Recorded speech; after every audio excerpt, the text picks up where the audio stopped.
All right, all right. Hello, everybody, and welcome to the Libertarian Party's anti-war live stream. We're going to be discussing some of the topics of the day, talking about the state of affairs here in the United States as we, of course, embark on yet another undeclared war against Iran. I am Brian McWilliams. I am the LNC Comms Director, so I'm going to be taking part in kicking this off here, but I am also joined by the LNC Chair, Stephen Nekhaila. Hey, Stephen. What's going on, Brian?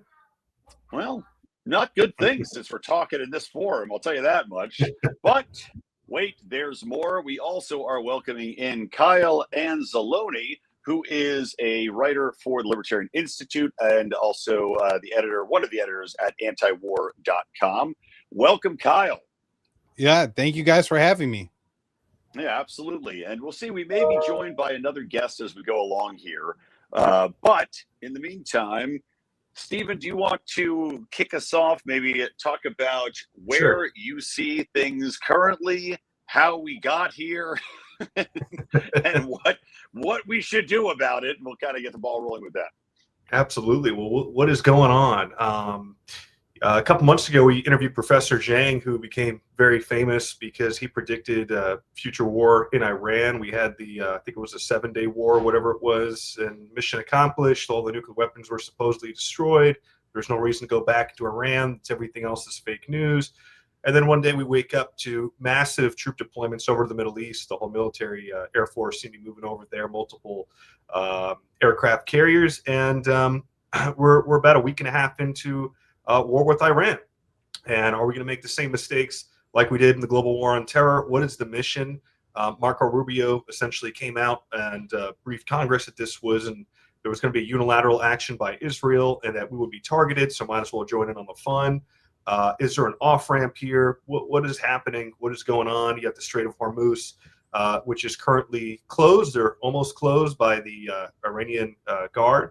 And that is a shipping lane where about 20 to 30% of the world's marketable oil travels through. So price hikes here at home, $1 billion a day in military spending, schools being bombed with little kids.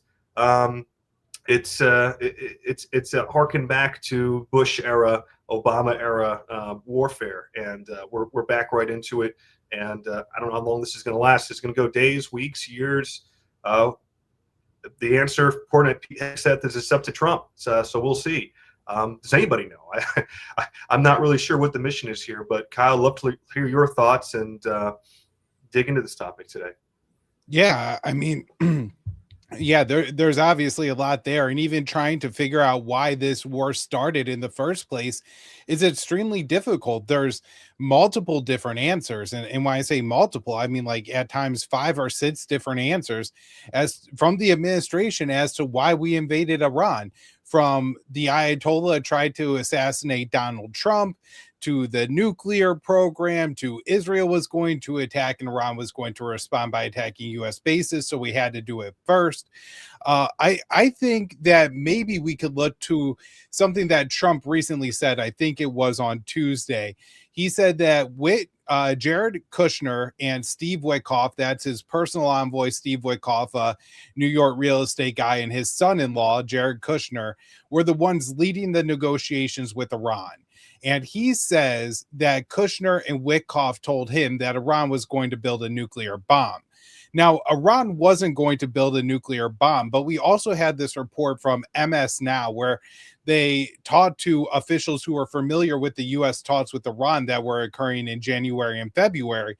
And they explained that Witkoff and Kushner showed up without any nuclear experts, right? These are two people who could maybe build a skyscraper in New York City and know how to navigate the bureaucracy there. And maybe that is a talent and you have to be intelligent to do it. But to understand, what different nuclear reactors are capable of, what's the difference between uranium and plutonium and different levels of enrichment, they simply didn't understand. And so they misinformed Donald Trump. And Witkoff has been running around saying Iran was told him that they were going to build 40 nuclear bombs. I mean, this is all just absolutely insane and stupid. But I think we are looking on a full-on war here of incompetence in the Trump administration, and then that being exploited by the, particularly the conservative, Republican, Christian Zionists in the United States, and then the Israel lobby, Tel Aviv, and Benjamin Netanyahu. It seems like Washington's high on its own supply after the Maduro raid, and now there just seems to be a cavalierness. Well, we're just going to go in, we're going to drop more bombs than we're dropping the first month or two in the Iraq war, and so far there hasn't been any troops on the ground, although it's ambiguous whether or not it's being talked about or there's going to be a new draft or whatever the case is. But it doesn't seem like there's an off-ramp here, and the Christian eschatology side of this is quite interesting too, because you have the Christian Zionists who are looking at this with the actual Jewish Zionists in their own eschatology, and you have a lot of talks about apparently there was commanders or people on the ground telling their troops that this is going to be something to essentially bring in the Antichrist or whatever the case is, and so this is a religious war. This isn't just a war on terror, but this is actually, for some people, a religious war, as far out as that may seem to average folks. Well, that's a really important point to hammer home there, because we're told by Ted Cruz and Lindsey Graham that this is a war because Islam is waging a 47-year war against the United States of America, right? It's the Islamic Republic that is waging a religious war, and that's not the case. They're now waging a defensive war because they were attacked by the U.S. and Israel first. I mean, there's really no denying that Israel and the U.S. launched a surprise attack on Iran. I mean, they killed the leader of the country in his office. The school was still in session. That's why an entire school full of school children was killed in Iran. So, I mean, this was a surprise attack, and Iran's waging a defensive war, which, at least from the American perspective, there's definitely some religious, Christian reasons behind it, and the same with Israel's involvement. Mm-hmm. Yeah, it's interesting because this whole war, you've got essentially the rise of BRICS in the East, and I wonder if the plan here is to try to essentially take out a domino in the chain for a greater war against the East. It seems to be where things are headed on a long enough timeline. The Venezuelan oil and Maduro, and taking out key allies of Russia and China. It's a frightening thing, because this war, we don't know how long it's going to go, how big it's going to get, and could it create a greater conflict in the Middle East that could go rapidly out of hand, because the folks in Washington think they have all the cards and know how to control things, and they're planning for this. Well, Iran as a country has been planning for this for over 40 years. They've been building underground tunnels, and they've had a lot of time to do this. So it's just very strange. It's not clear what the mission is, and it just seems to be escalating day over day. It seems like the Iranians want to put as much pain on the Americans and the Israelis as they can, if there's going to be negotiations, because the last time they negotiated, their leadership got bombed. Yeah. So I don't know what I don't know. What do you have any predictions of where this might go over the next few weeks and months? One thing I want to mention is there is kind of an odd split between the typical hawkish coalition right now. Like Bill Kristol and his boys over at the Bulwark, and even Meghan McCain, appear to be against this war to some degree. And that's because I think they're fundamentally China hawks. And I think one of the real voices of dissent in the administration to this policy were the people in Trump's administration who are primarily China hawks, people like Elbridge Colby, who really wanted to get out of the Middle East to prepare for a future war with China. Now, I know there's some speculation that we're trying to isolate China from their energy supply. And look, because this war doesn't just cut China off from Iranian oil supply, but right now the entire Gulf oil supply is being cut off. And, there is an element to that there. But overall, the U.S. is now in no position to wage war against China. In the first 10 days of this conflict, we used 1,000 Patriot interceptors. The U.S. could only produce 600 of those a year.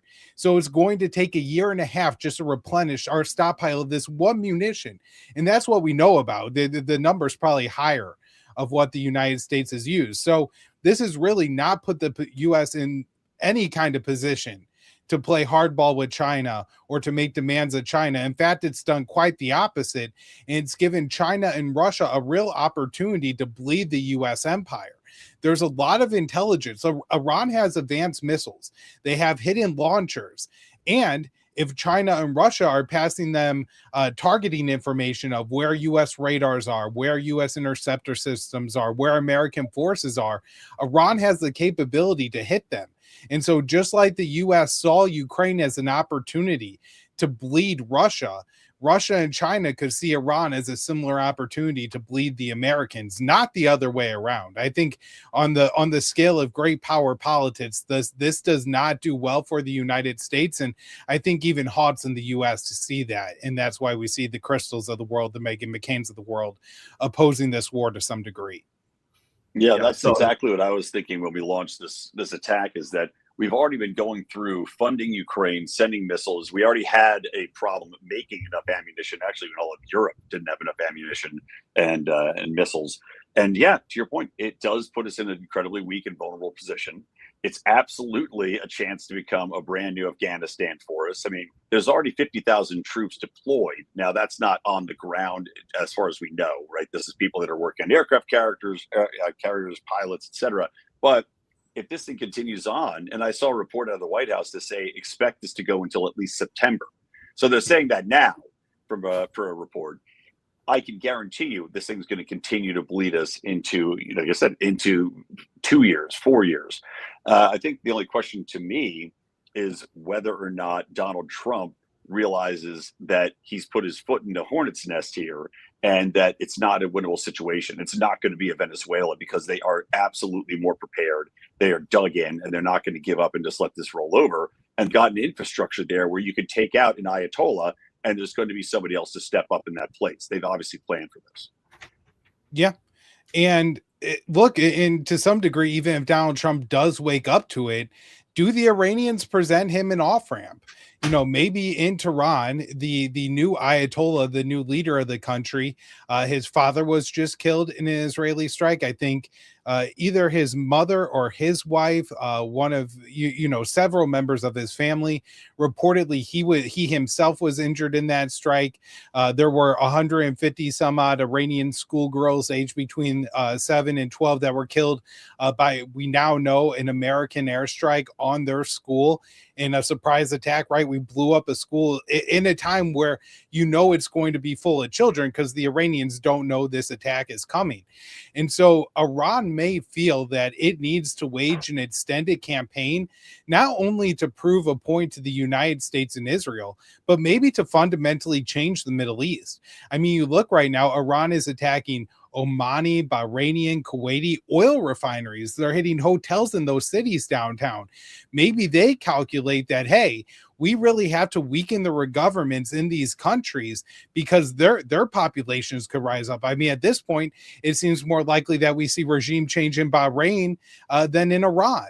And so Iran really has a lot of opportunities here, depending on how long they want to carry out this war and how much pain, because there is a lot of pain in Iran. I mean, the U.S. says they hit 5,500 targets. I think the Israelis say they hit thousands of targets. So how much pain does the Iranian government, are they willing to suffer, let their people suffer to change the landscape of the Middle East? But they may feel that that's the only way to secure their country going into the future. Because if you declare a ceasefire now, what's the prevent of this, just being the second 12-day war? Mm-hmm. Yeah, absolutely. Well, it's interesting too, when you talk about these different nations, the fact that they host all of our bases, the fact that they have American troops there for sure is making them a target, makes them more vulnerable instead of keeping them safe, as is what we promised. That we've been treating the Middle East almost as a different version of NATO in a lot of ways with our bases there. But now clearly Iran can attack them. And I do wonder whether or not you're going to see a reshuffling of that deck as far as allegiances go. Because while, you mentioned Iran, there is pain there. Obviously, there's pain on both sides because people are unhappy with the ruling party there. Obviously, there's a big faction that wants to revolt in the streets, and that we saw that happen just a few weeks ago. but there is definitely going to be a through line of thought that says we should not be kowtowing to America. They are not living up to their promises, negotiating wise, nor in the protecting manner of these bases. And what are we getting out of it? So, yeah, I think to your point, it may be the time that Iran has to take a stand, and who knows how that's going to turn out as far as the allies in the region. Yeah, that's another place where this is going to be a huge boon to Russia and China, because, you know, these Gulf countries are going to want to buy weapons somewhere. Now, they may try to produce more domestically, but I do think they're going to look to another great power. And what the U.S. has proven is we will do everything we can to defend Israel. But when the stockpile of interceptors run low, the priority is American troops, Israel, and then if we have some, the Gulf Arab states. So why sign up to be in a defense pact when you're an expendable member of that pact? And I think in South Korea too, they just took a few THAAD missile systems that were damaged, and they're bringing them over to Gulf states or Israel or whatever, to replenish supplies, so weakening their systems, which is also quite interesting. And of course, a lot of munitions and interceptors and things been used in the Ukrainian conflict, and we still send money and missiles and ISR targeting over there. I saw an article the other day saying, could Russia be helping, or could China be helping the Iranians? Of course they are. You know, we're using our ISR to help the Ukrainians target nuclear missile or nuclear material production facilities, the nuclear triad in Russia, and so on and so on. So, of course, they'd be using it against us. And I think this is the first time the U.S. has fought a near-peer rival in generations. I mean, it's probably back to the Korean War, or, you know, World War II, or whatever you want to, or however you want to dice it up. But for the past 30 years, it's been mostly poor Middle Eastern countries and third world countries with little air support, and this is a totally different conflict that I don't think the U.S. military, or at least the American people, have a will to continue fighting. And that's another big thing. This seems to be an unpopular war. We live in a time where pro-Palestinian support is actually inverted from being more pro-Israeli in this generation, millennials, Gen Z. So this is a war that's wildly unpopular, and hopefully we don't make the same mistake as we did in the GWAT era. It just seems to be a repeat all over. And the question that I have to ask is the tail wagging the dog, or, you know, our ally of Israel, you know, are they the ones calling the shots here? Is this Trump's war, and, you know, he's got cover because you know, he can blame it on the Israelis, or what's really going on here? Do we know who's calling the shots? I don't think we know, and I don't think there is actually enough central planning on this, and possibly Israel trying to undermine what the U.S. and what Donald Trump had planned for Iran, even though this was a joint operation. I guess that's one important thing to say. It is a joint operation. So this is Trump and Netanyahu's war in that sense. Those are the two men who ordered their militaries to attack a country that did not threaten their countries, right? And I know you mentioned there that Iran is somewhat of a near-peer military rival, but Iran doesn't even have a missile that could hit the United States of America. They don't have very much of an air force to begin with. They don't have like a blue water navy, right? Their navy is meant to operate in the Persian Gulf, particularly in the Strait of Hormuz. So, you know, but even then, you're right in the point that the overall point you're making, that this is the most competent military that the U.S. has fought in a long time, and it is not going particularly well for the Americans so far. Yeah, it's funny because you hear them say, well, we struck all the 10,000 strikes and targets hit, but similar to Afghanistan, Iran is an unbelievably mountainous terrain. You know, Yeah. They can claim all of these victories, but we don't know. We don't know where, how much they have hidden in the mountains. We don't know if we're actually hitting the targets. We don't know how many of our missiles are actually hitting home. So to your point, it's going to be another quagmire. And it reminds me of the Ukraine war, in that it's hard to trust anything coming out of anyone's mouth, especially our own government. I mean, from one day to the next, they'll tell you wildly different stories. They'll tell you that Iran was weak, so we had to attack. They'll tell you that Iran was strong and going to take over the entire region. They'll tell you they blew up this, that, and the other. I'm waiting for a new was the ghost of Kiev story to come out about some American pilot flying through the mountains of Iran like Tom Cruise in Maverick. It is unbelievably despicable propaganda, and none of it's provable.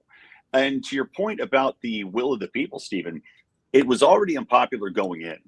I think it's just going to get more unpopular, similar to watching the Gaza and Israel conflict, when you're just seeing that the propaganda is not matching the reality of what we can see on the ground in the current era we have of, social media reporting of leaked video, et cetera. Yeah, it's, Dave Smith observes on his show that wars are supposed to be popular at the onset and lose popularity as time goes on. And this war is already underwater in the popularity. I know the Trump administration, the White House, keep tweeting out these polls that say 94% of MAGA Republicans support the war. What they don't tell you is that the number of people that say they're MAGA Republicans is probably dwindling, right? So 94% of people who support Donald Trump support Donald Trump's war, but Donald Trump has lost greater and greater support. I think this is going to be absolutely catastrophic, maybe historic, catastrophe for the Republican Party coming up in the midterms. The Iranians are at least saying that they want to fight this war through the midterms, that they really want to teach the Americans a lesson, and think that delivering a electoral blow is the way to send that message. Like, hey, if you mess with Iran, your party will be destroyed in the upcoming elections. And look, that is something that moves the political class in Washington. And so, maybe that's one of the spots where there's a real opportunity for libertarians going forward, especially as Democrats aren't that popular. Now, the Republicans in Congress gave Democrats a gift, right? The Democrats, Chuck Schumer got his war against Iran and he got to vote for it. I mean, it's absolutely unbelievable what a mistake the Republicans made, allowing that war powers resolution to vote that down. Why even let it come up instead of voting it down? But now all the Democrats are on record voting against it. So I think this is going to be a bad situation for the Republicans politically, because this is going to be the main issue in November. Yeah, the MAGA Republican side and even libertarians who for a time supported MAGA, because there were a lot of those as well, coming into the election season and coming to 2025. It just seems like throughout the entire year, there's just been one thing after another, whether it's, we're going to audit Fort Knox, we're going to release the Epstein files, we're going to, no new wars. Every single promise from this administration has been totally put aside. It seems like the Trump administration is really kowtowing to a very small minority of, I don't know if it's his advisors or whoever. Maybe Trump's watching Fox News at the White House and everything seems to be going okay. But it's just the Orwellianism of saying, well, a couple months ago, we bombed the heck out of Iranian nuclear facilities. There is no nuclear threat. And then to come around and say, well, that's all fake news. Anybody says otherwise. And now we're in a war with Iran, and you've got Marco Rubio saying, oh, yeah, they were days away from a nuclear weapon. And they've been days away from a nuclear weapon for over 30 years, it seems. And people shouldn't forget that Benjamin Netanyahu was the one who was a big proponent of the Iraq war and a big proponent of a lot of the Middle Eastern conflicts that we've been engaged in, and really has been lobbying Congress for the past generation on this war with Iran. So it seems to finally be coming to fruition.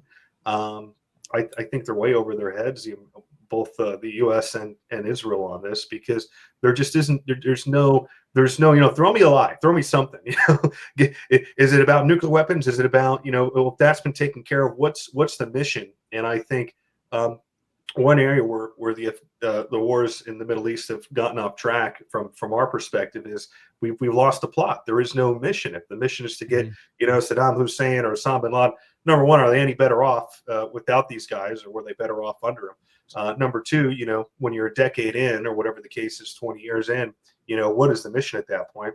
And there's the whole Sunni versus Shiite act at play here. It looks like the Kurds are going to get in on the action. They want their own state.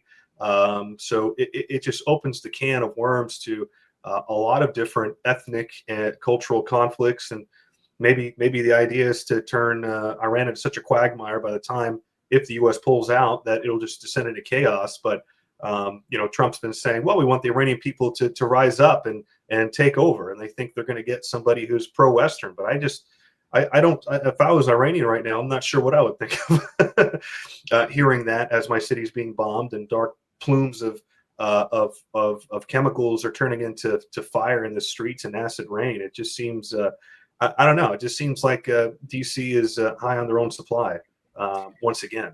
Yeah, and I don't think it's going to work in Iran. People will point out that the Iran's a pretty diverse country. They have, I think, 10% Kurds, 20 to 25% Azeri. I think the Persians are a slim majority, but not an overwhelming one. I mean, there's 10,000 or so Jews that live in Tehran. There's other minorities. There's a lot of Afghan refugees in the country. But at the same time, the country is 90 to 95% Shiite. And so there is a very unifying, even for the different ethnic groups, there is this unifying thing that they all have. And by the way, the Ayatollah is not just the supreme leader of Iran. He is also a very high ranking Shiite religious figure, right? And so the idea that you would kill one of the highest ranking Shiites in the world and that a bunch of Shiites would see that as a liberation just isn't how things work, right? Like, even if people disagree with the policy of the Pope, if somebody kills the Pope, you're not going to be like, oh, thank God the Muslims killed the Pope. They really did us a huge favor there. I don't think the Kurds are going to take the bait. I think what happened was Netanyahu, this was reported in Axios, sold Trump on the idea that once the Ayatollah was gone, the Kurds would rise up. Now, this is pretty complicated because everybody looks at the Kurds as this continuous group from Turkey to Iran, when really, particularly the Iraqi Kurds in the middle, are pretty like Iraqi nationalists, not necessarily to Baghdad, but they do see themselves as a separate branch of the Kurds, like they weren't helping the PKK, the Syrian Kurds or the Turkish Kurds fight against the Syrian government or the Islamic State or Turkey or anything like that. They are very content at where they are, where their situation, their semi-autonomous situation, where they have a lot of control over the oil revenue coming out of their region. And when they've gotten involved with the Americans in the past, it hasn't gone all that well. In fact, the last time they got involved with the Americans, they lost some territory. I think the city of Kirkuk is now more controlled by Baghdad than the Iraqi Kurds. So they're not interested in getting involved. And that's how I think they thought that this would go. The Iraqi Kurds helped the Iranian Kurds because the Iraqi Kurds are the ones trained by the Americans, and that this would be a big sweeping success. But they wanted to sit it out. And then at CNN, Natasha Bertrand, who was one of the most infamous of the Russiagators, passing the deep state narrative that tried to undermine Trump during his first term, put out that the Kurds were ready to rise up. And I think that was a false story planted by the U.S. intelligence community, trying to get the Iranians to overreact and start bombing the Iraqi Kurds to draw the Iraqi Kurds into the war that way. But it didn't play out that way. In fact, it seems that the Iranian government spoke with the Iraqi Kurds and then conducted some limited strikes on some Iranian Kurdish outpost in Iraq, but didn't have a greater conflict with the Iraqi Kurds there. So kind of interesting how that's all played out. I have a question for you guys. I don't know if you saw a recent report from the FBI saying that we have to beware of drone attacks on the port cities from Iran. Now, I could see that happening. I could see the capability being there depending on different cell groups that might exist. But do you think that this is setting the stage for potential false flag attacks to try to gin up public support for the war? Well, I don't know if you remember, the L1C voted on El Paso as our next convention the day after the meeting with the El Paso people and the Virginia people who were both competing for the hotel contract. There was they closed down El Paso airspace, and they were going to close it down for like 30 days or something crazy. It ended up only being a few hours, and then they said, well, there was some drone threat in the air. We had to close things down, which was odd. kind of odd, weird that they would do that. Maybe to see what people would, how they would react or something, because the cartels have been encouraging the U.S. airspace with drones for a long time. So it is odd that would occur. And I think something came out today about thwarting a supposed attack on the West Coast ports with Iranian drones, which doesn't make a whole lot of sense either. And we've even heard that somehow the Iranians were involved in trying to assassinate Trump, which doesn't make any sense. And usually when these things come out, there's no evidence to support their claim. So they'll say something, it was the Iranians, it was the Russians, it was the Chinese. And then we don't ever get the full story. So we're just left in the dark to speculate. I mean, to your point earlier, Brian, it just seems like everything that comes out of the mainstream media on this and out of the Department of War and the White House and, DC just seems to be lies. And when they actually tell the truth, it might be, well, the situation is happening, but what they're saying is probably wrong. And the fog of war is thick. I think even there's a commercial satellite company that said that the White House or the Department of War has directed them not to release any commercial satellite footage of certain areas in the Middle East for at least, I think it was 9 days, and it keeps expanding and expanding. So it's a very interesting situation. Yeah. And, Brian, as you were saying when you were kindly up to it, that you could see it happening, I can as well. I guess I want to make 2 points here. The first would be, if this happened in the next few days, I would think more likely false flag. But if this war dreads on for months, this is a war. And that does mean the other side might try to attack the American homeland. And,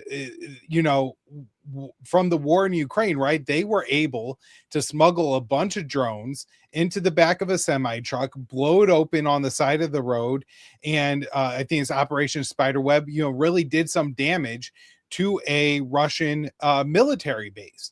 And what if you want to be even more indiscriminate than that and just, blow up a shipping container at a U.S. port, or have a bunch of drones come up at a U.S. port and take out infrastructure, cranes, do damage to ships? I'm sure once Operation Spiderweb happened, every single country, not every single country, but all the developed countries took a look at what happened there and not only try to figure out how to defend against it, but how they could possibly replicate a attack. Now, again, I think something like that would probably take months and months and months to develop, right? As you have to, be able to move the ship somewhere where it's not suspicious, that you could get the freight where you needed to and things like that. But that is certainly something that could happen. I mean, blowback is a very real thing too, where, again, we did kill one of the top Shia clerics in the entire world, and there might be some people of that faith who are upset about it, or people, Islamic people, Muslim people in general, who their entire region is on fire, right? Saudi Arabia, Oman, the UAE, Kuwait, Bahrain, Qatar, Iraq, Israel, Lebanon, all of these countries are on fire right now. And they're only on fire because the U.S. and Israel started bombing Iran. And, people may blame the U.S. and Israel for that, even if it's an Iranian attack that's coming down on the country that they're from. So I am very concerned about this war coming home to the United States of America, not just in the form of terrorism, but also in, Iranian, I would call them, I guess, asymmetric attacks. I don't think they're going to have a Navy ship off the shore firing their cannons at the U.S. I don't think an Iranian F-4 is going to come to the shores of the United States and hit Florida with a missile or anything like that. But again, the kind of attacks that Ukraine has been able to do against Russia, I think Iran could at least try to replicate in the United States. Sorry about that. As I warned you, I'm on kiddo duty, so I might have to bounce around here a bit. But to your points, I don't think Iran has attacked a U.S. At least maybe a U.S. Military base, but it has not killed any U.S. civilians, at least from what I understand, in the past 30, 40 years or whatever it is. Trump's been claiming, or whatever the case is, and of course there's exaggerated threats here at home. So it's fertile ground for false flags. It's fertile ground for anything to happen, even if it's another actor that wants to stir chaos, who might benefit from the war, or just wants to make something happen. So, but I think Dave Benner is here. Yeah, I was just seeing if he has video as well as audio or not. I think so. Thanks, gentlemen. StreamYard, our technology is being very finicky, by the way. So hopefully we can get him in here, because right now it's not allowing us to stream to Twitter either. There's some error happening within their system. So hopefully Dave can get in here. Hey, Dave. Hey, can you guys hear me all right? Yeah, I can hear you. All right. Yeah, sorry for being late, guys. We're witnessing another Israel first war launched by Trump, where the never Trumpers are his biggest constituents now, supplanting many of the people that supported him, that called for no new wars in the Middle East. This is where we are now, right? Yeah, absolutely. So what guys, do I'm you going guys to think remove myself from the feed just because I'm so delayed. So keep talking. I'll be here in the background, but my connection's just giving me trouble. So hopefully I'll clean it up if I take myself out. What do you guys think of the impact here at home over the next several months to however long this goes on for? I know oil prices kind of went up. They've been up. I think they're about 100% year to date. And then they kind of dropped back down a little bit. I don't know if that's folks taking some profit off the increased oil price or what. And I haven't checked it today, so it could have gone back up. It could have gone down. But you have the Strait of Hormuz, which is in a bottleneck. And on top of that, you have a lot of air traffic going to Dubai and Abu Dhabi and these other countries as a major commercial airport hub, and so that's being disrupted as well. What effects is going to have on the global economy? I think something like 70% of Japanese oil goes through the Strait of Hormuz, and the Prime Minister of Japan said they've got about a 9-month supply. A lot of key allies all around the world. I think India as well. Something like 30% of their oil comes from the Strait of Hormuz. So is this a net benefit to the United States because the U.S. gets to sell it at a premium, or is this going to impact us here at home? What's going to happen globally with this whole conflict? Yeah, I mean, like anything, it definitely impacts people here at home with inflation and the debt that's accumulated through this, that is financed by the central bank fiat printing machine. And Americans see that when they go to the gas stations. They see that they're paying higher prices. Even when the Feds say like inflation is low, they see it when they go to the supermarket. This is what the era of warfare has ushered in. And Ron Paul was right when he said it's of no coincidence that the century of central banking coincided with the century of total war. And that's what we're seeing unfold. But more than that, Stephen, I want to add this, because I think it's kind of being lost in kind of how people are talking about this, is this has only driven countries like India, nuclear India, into the arms of the BRICS countries, of China and Russia. Russia is providing Iran with intelligence. We know that. Who can exactly blame them? That's what the United States did to Ukraine. And you have all the talking heads like, gasp, how could they possibly do that? Well, that's exactly what you get through these proxy wars. They have their own proxy against the United States now. So what Trump has done through this war is not only chosen Israel and Netanyahu above the American people, he's also alienating countries that he used to have good relations with, like Modi. But he decided to slap, secondary tariffs on India and launch this stupid ass war. That's what I think. Yeah, I mean, at home, I think the repercussions of this war are going to be long felt, because we're not only looking at the temporary holding up in blocking of oil shipping through the Strait of Hormuz that's already causing problems, an increase in oil price, but the destruction of a lot of oil infrastructure in the Middle East. And if we're talking about mining the Strait of Hormuz, those things take a long time to clean up, to be sure that you got all those mines out of the area. So these are long term. And then also, when most of these countries have turned off their refineries and their pumps and things like that, it's not like a light switch. You don't just flip them on and off. They take a couple weeks for all that stuff to refire correctly and things like that. So there are going to be long term, at least like a year-long consequence. And that's in the best case scenario, that this war ended today, that shipping returned to normal. We would feel this for months and months and months. If this continues on for months and months and months, and the consequences are going to be felt for years, if not decades down the road. And it's a good point that more countries are going to see Russia and China in particular as the kind of the safe haven, the stable place to be in the world orbit, because the Americans are reckless and they're dragging entire regions into war where there just need not be a war, right? Like this is entirely an aggressive, unprovoked war choice by the Americans and the Israelis.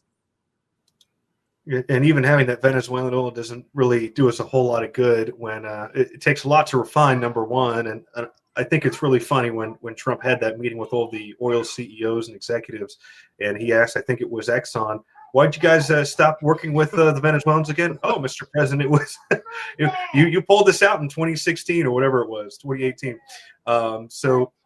Even the excuse for Venezuela doesn't seem to make a lot of sense at this stage. And like we were talking about before, it just the mission or the goal or whatever it is so ambiguous.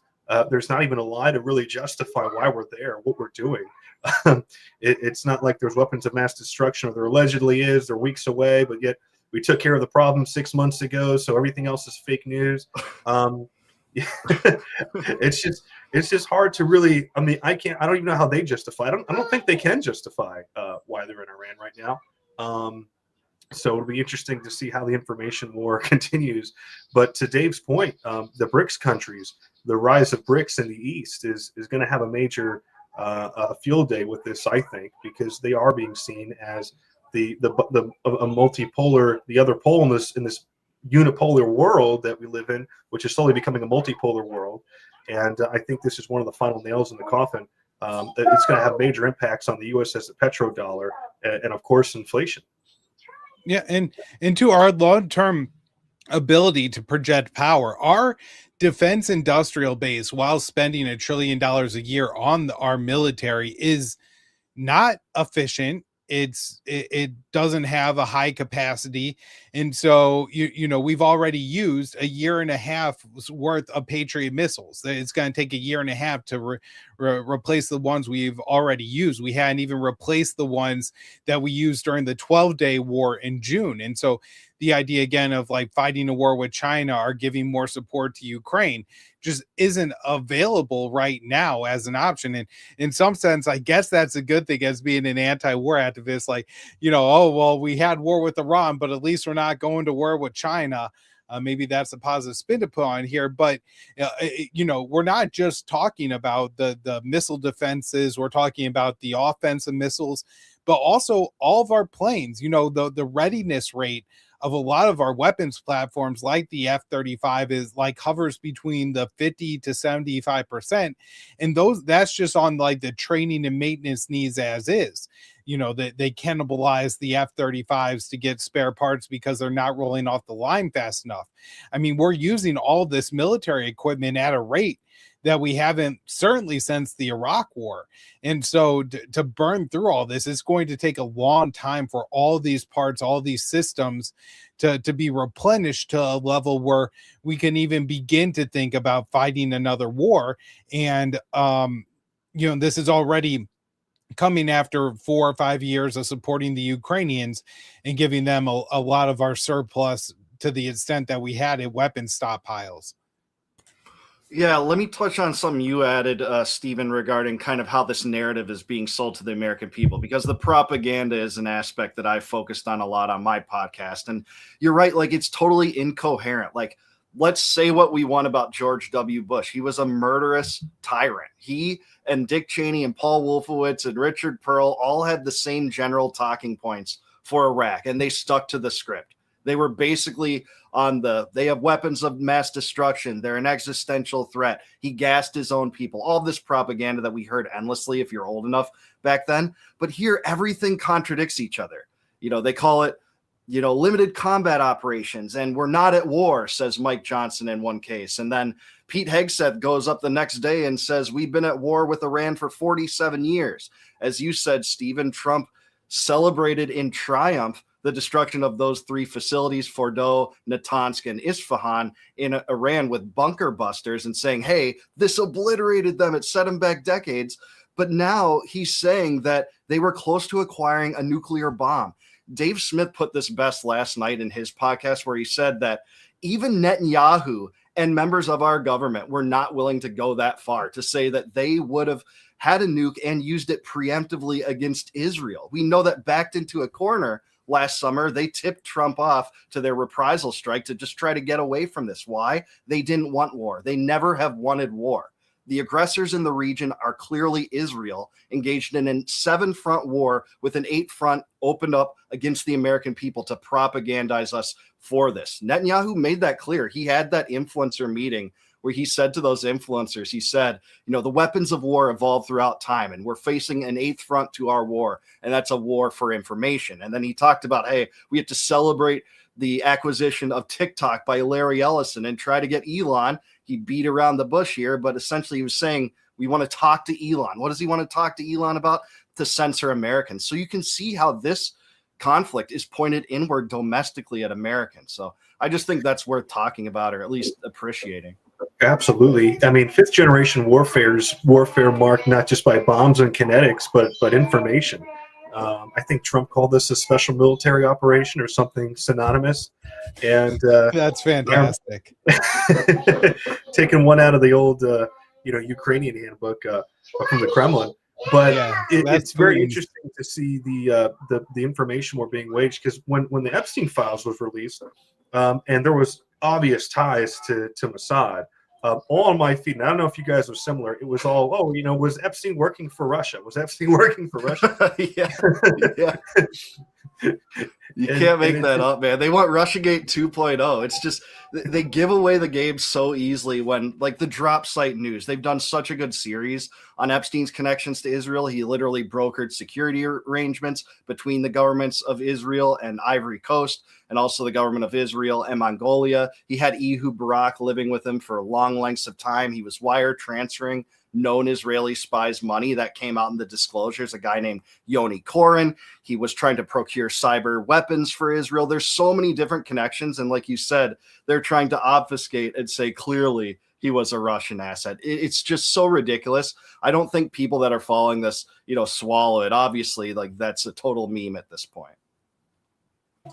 Do you think and we were talking about this earlier, but do you think the tail is wagging the dog in this instance? I know Marco Rubio came out originally when this war popped off and said in an address to some congressional colleagues that Israel was going to fire anyway, and that we were going to take hits on our American military bases in the region, so we might as well join in on the fun.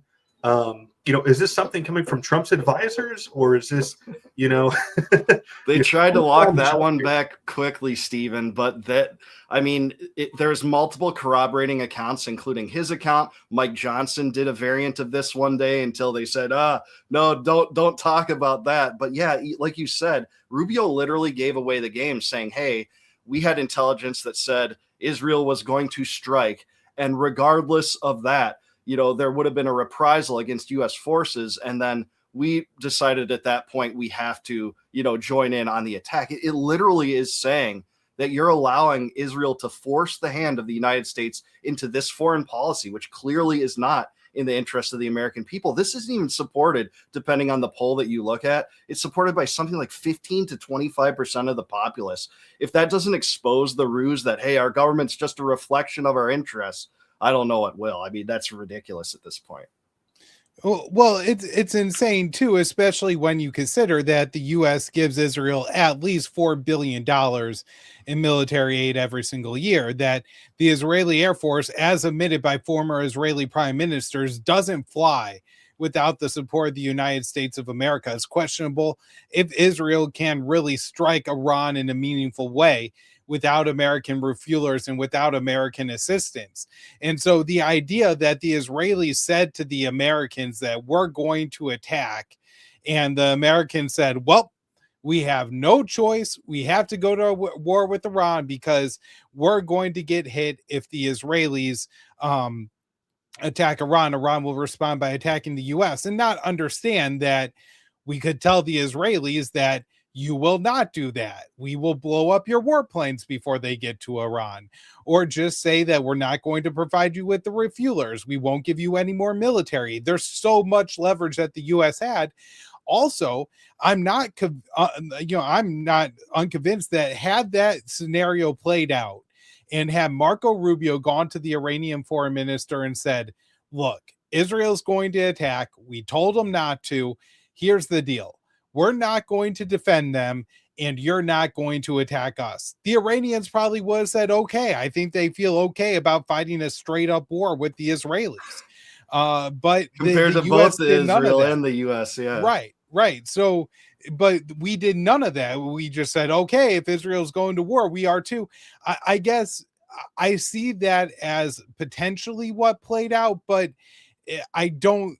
I do think that the U.S. was seen that they had other leverage there to use against the Israelis. I mean, I don't know if Donald Trump let himself get top-dogged by Benjamin Netanyahu like that. I think they talked Trump into it and kind of convinced him on a myriad of things, including this whole idea that Iran's been at war with the U.S. for 47 years, because he has said that a lot since this war started.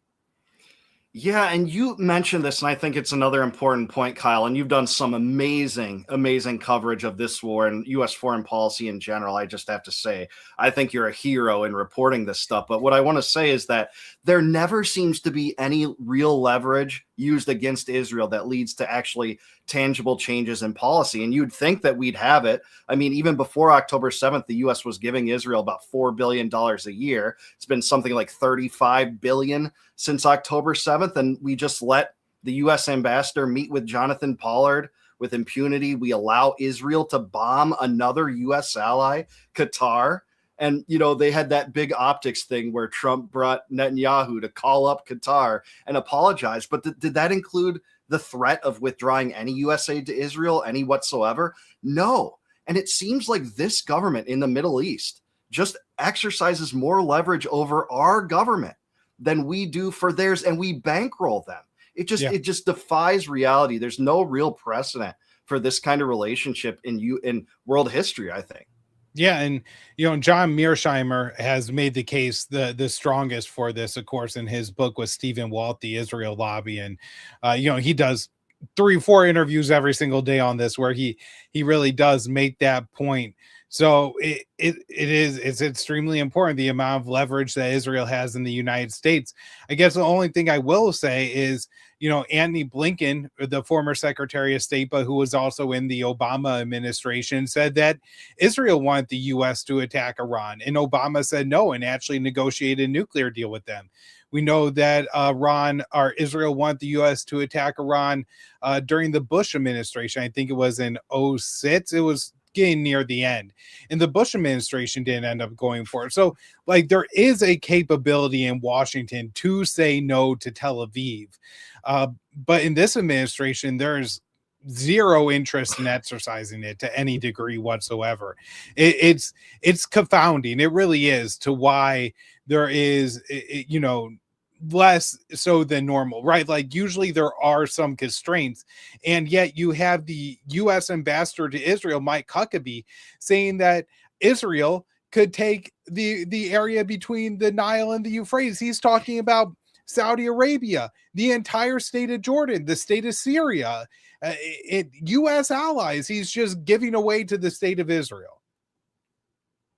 Yeah, that led to a Saudi-led denunciation of basically all other countries in the region saying, hey, is this really your policy, the United States? It was just so absurd. In any real world where we actually had virtue in government, I know that laugh right now because that doesn't exist in our government, but if there was, I mean, recall would be the moderate position for Huckabee. He should be dismissed, resign, he should be fired, and he should be impeached for inflaring tensions with a place in the world that even Trump doesn't want to. Trump wants closer relations with the UAE and Saudi Arabia and other countries such as that. So I have a simple solution for Huckabee. We just strip him of his citizenship, and he could live in the country that he's currently in, which is his favorite country anyway, and everybody's happier. Yeah, there you go. And of course, if it was up to us libertarians, we wouldn't be giving a penny to any country for defense or for anything. They'd be happy to sell them whatever they want from our military-industrial complex. But as far as providing it through taxation, we wouldn't do it. But I'd be curious to know, what do you guys see us in the next week, 6 months to a year? I know those are differing timelines, but as far as the war goes, and as well as the U.S. economy and global economy, I mean, we've got talks about boots on the ground, which may be the only option if regime change isn't, if they're not willing to go with a Western-backed despot, and they mean war, then is Trump going to put boots on the ground? Are we going to see another draft? And what does it do to the global economy? I mean, I think Qatar said they're ready to shut down in about a week or so their oil production. And of course, for most of the planet that relies on the Strait of Hormuz for its oil, the Strait of Hormuz, of course, is about 20 to 30% of the world's marketable oil supply, and I think 70% of Japan's. So, what are we looking like in 9 months from now when this war inevitably does not end? But hopefully it does. Hopefully there's an off ramp somewhere. You never know. But if worst case scenario, where are we at? I'll go first, Kyle, if that's cool. So, yeah. I mean, boots on the ground, it's hard for me to think it's still going to happen. I think it's possible because what you're seeing here is an impasse with Iran is already developing. You're seeing our ballistic missiles being expended at a very quick rate, as Kyle mentioned earlier. And some of them are Patriot interceptors that are shot at drones that, by some reports, cost something like $10,000 to $20,000 each. That's $4 million compared to like $20,000. So my biggest fear is that will come to pass and that there will be some kind of propaganda event, whether it be a false flag or otherwise, to draw this to be a possibility where you'll have neocons like Marco Rubio and Mike Huckabee and John Ratcliffe, who is essentially a Mossad stenographer, tell Trump, hey, we've reached an impasse. There's nothing more we can do here. You can't have a victory by pulling out here. You have to put U.S. servicemen on the ground here or special forces. I think there probably are special forces on the ground already, enabled by the CIA or Mossad or a combination. But boots on the ground is the most horrifying prospect imaginable. The American people have no stomach for it. But at the same time, the dynamic, I think, is encouraged by the fact that Trump has almost no political capital left to lose over the Epstein scandal, over other things that have had so many of even his own supporters, part of that coalition, jump off ship that I think he might be operating in kind of I call it YOLO Zionism, this mode where he has nothing left to lose. So he's willing to, act so atrociously that he wouldn't even act that way under normal circumstances. So I don't think the prospect is high, but it is the prospect I fear the most. We did see Trump a few days back say, hey, the war in Iran is almost over. But then I think the biggest strike came the next day. So I don't know what to make of that. Trump is pretty erratic with his vernacular. He likes the element of surprise, I think, sometimes. But the prospects there, I think it's horrifying. It's something that all libertarians need to oppose. But I don't think it's that high yet, unless some new event like a false flag or some escalatory ladder like event happens. I'd like to hear what Kyle thinks too. Yeah, I think one of the real complicating factors of all of this is Iran gets a say. We don't know what the American objectives are, but even if we did, Iran gets, as long as they could still fire missiles, as long as their government is intact, as long as they're able to do damage to Israel, American military bases, our American allies in the Middle East, they get a say in how this war ends. It seems to me the Iranian strategy was to first overwhelm American and Israeli air defense systems in order to hit some strikes on American radars, and they accomplished that. And so now they're launching fewer missiles, but a greater number of missiles is getting through. And so again, I think the goal is just a steady stream of missiles to continue this war, to wear down the Americans and the Israelis, to really prove a point. Now, I worry that the Iranians form these battle plans without putting enough consideration to the fact that the U.S. and Israel have nuclear weapons. And I think both would use nuclear weapons versus losing a war with Iran, right? Would America give up its Fifth Fleet base in Bahrain or base in Qatar or Saudi Arabia? What would we do if an American destroyer or aircraft carrier was hit, potentially sunk? We're talking about dozens, if not hundreds of American sailors. Do we just leave, right? Like, there is the possibility, and people talk about this, that Trump is erratic. But also, one other thing is he doesn't like to lose. And if Iran's strategy is to inflict a loss on the Americans and the Israelis, Trump and Netanyahu are just men who don't accept losses, right? the entirety of their power is built on the perception of them being the strongest and the baddest and the one willing to do whatever it takes to achieve whatever goal it is that they have. And so I'm very concerned that that's kind of the escalation arc is towards the US and Israel, US or Israel using a nuclear weapon in Iran. Ground troops, I also think is a possibility. I'm not sure what the US would even hope to achieve with a Iraq style ground invasion of Iran. I mean, Tehran is in the fairly far north of that country. It's not like you're just driving from, US military bases in Iraq up through Iran, no problem. And it's a country of 90 million people. It's not Afghanistan. And so the number of troops that it would take to occupy Iran just seems insurmountable. But I do think the U.S. will likely at least attempt a special forces operation to seize Iran's stockpile of 60% enriched uranium. Iran's estimated, I think, to have 460 kilograms, which is roughly 1,000 pounds. I looked it up. That means it was about 16 scuba tanks full of the 60% enriched uranium that they would had to try to take out of the country. That operation seems like a really bad idea to me. And it's possible that if the operation goes long, the Americans are taken captive or, held up somewhere, then, we end up with a pretty large ground operation in Iran, basically building up, trying to save our own men from the first stupid operation. And something similar could evolve if, say, American pilots are shot down above Iran as this war progresses. Yeah. The U.S. has less missiles. They have less of the JDAM kits. And so our fighter jets have to get closer and closer and closer to Tehran to hit the same targets that we are hitting with Tomahawk missiles from the Persian Gulf or Arabian Sea a few weeks ago. If American, again, there's a couple American pilots in the mountains in Iran, do we send in a larger special forces team to try to rescue them? What happens if they get, again, so this could just escalate and spiral very quickly on the troop deployment end too. But I think I'm a little bit more concerned that the U.S. would try to use nuclear weapons to extricate ourselves from this conflict. There's two wars right now where both sides are viewing this as an existential crisis. Give me 1 second. I can add to that while he is talking. So one thing I wanted to talk about is, Kyle, you made sure to mention the fact that we don't even fully know what the U.S. aims are. And I have to agree with that because we have heard what Trump's demands were for Iran.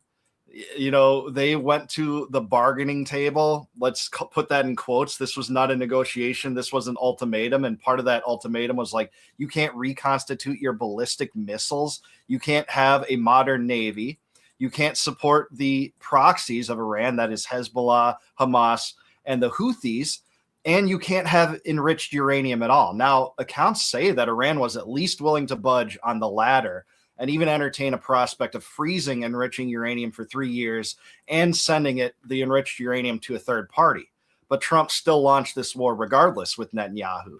That seems to be almost an impossibility, that even if you were able to secure a regime change here, what tells you that the next regime that you supplant this regime with, which, by the way, is now headed by the more radical son of Ali Khamenei, the supreme leader, that is Mojtada Khamenei, let's say that you could replace him. What is going to tell you that replacement, if it survives this regime, is going to have a dismantled navy that keeps its navy dismantled essentially forever? It doesn't rebuild ballistic missiles, its only deterrent capability against Israel and the U.S., and no longer ever supports any proxies. I just don't think that's imaginable. It's not even remotely imaginable. Yeah. And on top of all of it, it makes no sense whatsoever. Iran wasn't trying to get a nuclear weapon. They had a religious decree, a fatwa against developing weapons of mass destruction. And while people will say, oh, well, they could just be lying about that. True. But there is the example of the Iran-Iraq war where the Iraqis, backed with U.S. intelligence, were using chemical weapons, I believe they procured from Germany, to attack Iranian positions.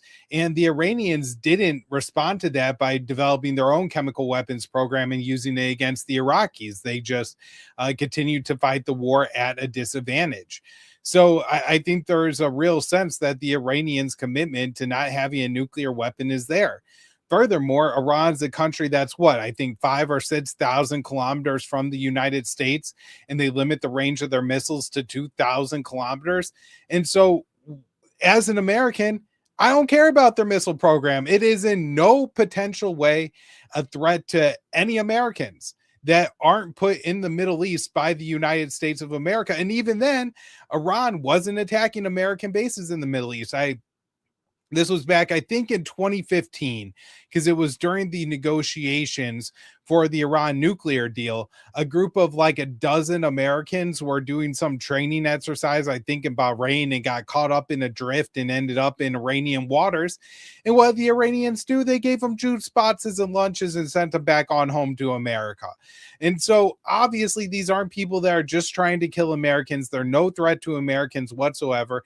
And yet, we went to war with them because it's really hard to figure out. You know, a lot of it's just the long-term demonization that's been implanted in American politics by war hawks and Zionists, right? Like this idea that since the Islamic Republic has formed, that this is a government that we have to attack and overthrow, has just continued to exist. And so now we're at war. Yeah, we are, man. You mentioned the participation of the U.S., at least in the first stages of the war. Now, the U.S. would eventually fund Iran as well through Iran-Contra. But in the initial stages, the United States provided Saddam Hussein with chemical weapons that led to a conflict that cost somewhere, depending on the estimates, between 500,000 and 1 million people. Now, if the Trump administration is going to say, hey, Iran declared war on the United States long ago, we just never thought to tell you about that. At no point in Trump's first administration did we talk about that. Over, deaths that they say are responsible, the responsibility of Iranians in Iraq, when it was really just Shia forces within Iraq, and they conflate that with, hey, they're Shia, that must have been Iran. If they're going to say that those, 1,000 deaths or whatever they're going to say is the reason we've launched this war, what about aggression on the U.S. side that they don't forget about? This had reverberations, generations after generations, about the number of people that war killed in the 1980s. And of course, maybe you guys talked about this earlier on the stream, but obviously the United States, in one of the first regime change operations in U.S. history, inserted Shah Pahlavi in 1953 under Operation Ajax. So I'd like to think actually that if you look at the true history here, the United States has been an aggressor. And that's not the United States people who've always been against these sorts of absurd things. And that's why they use propaganda to try to rope us in. But the criminal actors in the deep state and the government have forced our hand into these wars against public will every single time. Yeah. And we shouldn't forget, too, the Iranians held a vigil when 9/11 happened. And they're a very contemporary, in many ways, a first world nation. These aren't necessarily, this isn't a third world country that we're dealing with here. But what I was saying earlier is there's two wars where both sides view it as an existential crisis going on right now. One is Ukraine with Russia and the West. And of course, the Ukrainians and Europe view this as an existential crisis. Putin has said it's an existential crisis as far as Russian national security. And now you have Israel and I guess the United States, in some sense, Donald Trump's ego, viewing this as an existential crisis. And of course, Iran, which is being bombed to the Stone Age. So it creates the recipe for instance, a tactical nuclear weapon to be used. And I always thought it was going to happen first in Europe, but I think it's probably more likely to happen in the Middle East. But I know I've got to run. I'm on daddy duty. I think we're coming up on the hour. But just to give everybody a chance to wrap up, of course, the libertarian position on this topic is we don't want new wars. We want to end the current ones and prevent the new ones from happening. We have Russia, the Russian-European conflict. We have the Taiwan Straits, which could erupt into its own conflict, and really just so many recipes for disaster. And until we take DC back from the neocon and neoliberal hawks, They just are foaming at the mouth for war. And of course, the innocent people, the soldiers that have to go fight these conflicts and bear the burden on the battlefield and at home, and not to mention the American people who have to bear the costs both through inflation and through sending our sons and daughters off to go die in these conflicts, bears a large cost as well. So with that said, I'll let everybody finish up, and we'll close out. Yeah, I'll just say this. The life of one U.S. serviceman is worth so much more than this stupid debacle that's been launched. And if there's solutions to be had here, it's a mass awakening. Educate people on what this is. Discourage them from joining the U.S. military right now. Tell, mothers and fathers that, don't allow your sons and daughters to sign up for the military. Of course, that's voluntary, but really, unless you want to serve Israel's military, because that's what this essentially is. Support Defend the Guard, measures that at a local level would prevent National Guard forces from being called up and sent to these theaters of war, notwithstanding a declared war, which hasn't happened since World War II. The Defend the Guard Act is a heroic effort that's spearheaded in many states. It's made some headway through multiple legislatures, including New Hampshire. And really, I think that effort, that awakening, the education on this will be the precursor to any lasting peace that we have, because right now our government is too far occupied. The libertarian position of Ron Paul has always been the correct one. Bring every last U.S. troop home. Close down all the U.S. foreign bases that are based in that region, which serve no purpose other than to enact and try to solidify Israel's territorial ambitions in the region and engage in empire building schemes for the U.S. That's what I would say, and that's how I would end this.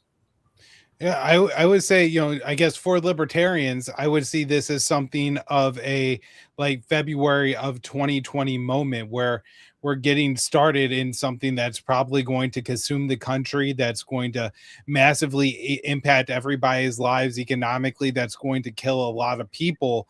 And while there's a lot of downside, almost all downside to that, it does give us a unique opportunity to make our voice heard politically. We are not anti-war leftists, right? We're not just, hippies living on a commune somewhere. We believe in markets and capital and, a lot of other things that the Democrats don't. We're not for welfare and handouts. And for people to take that position, but to also be anti-war is going to be absolutely crucial in the coming months, that this isn't turned into just, some faux democratic anti-war protests, that we're really able to capture the right and get them to realize that wars are not in their benefit. And to do that, you got to be educated. And Dave DeCamp at antiwar.com, I just want to plug him before I wrap up here, because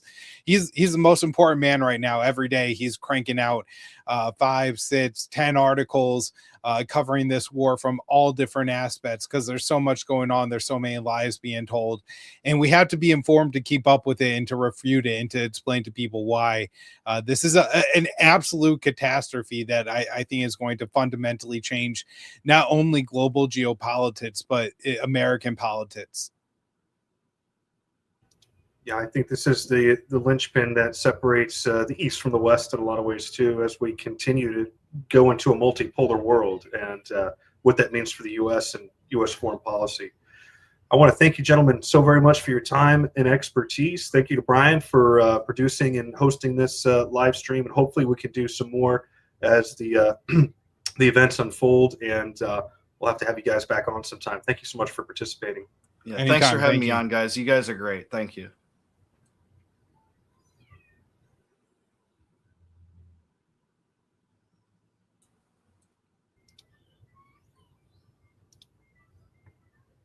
Not sure if Brian's still back there. That was so yummy. Well, I guess we'll just... I think it's still live, but that's all right. No more war. No more wars, man. Do you want me to just exit the stream, or? Yeah, I guess we could just X out, and we'll just cut it wherever. Get up on X. They've been trying to shut us down this whole time. No more wars.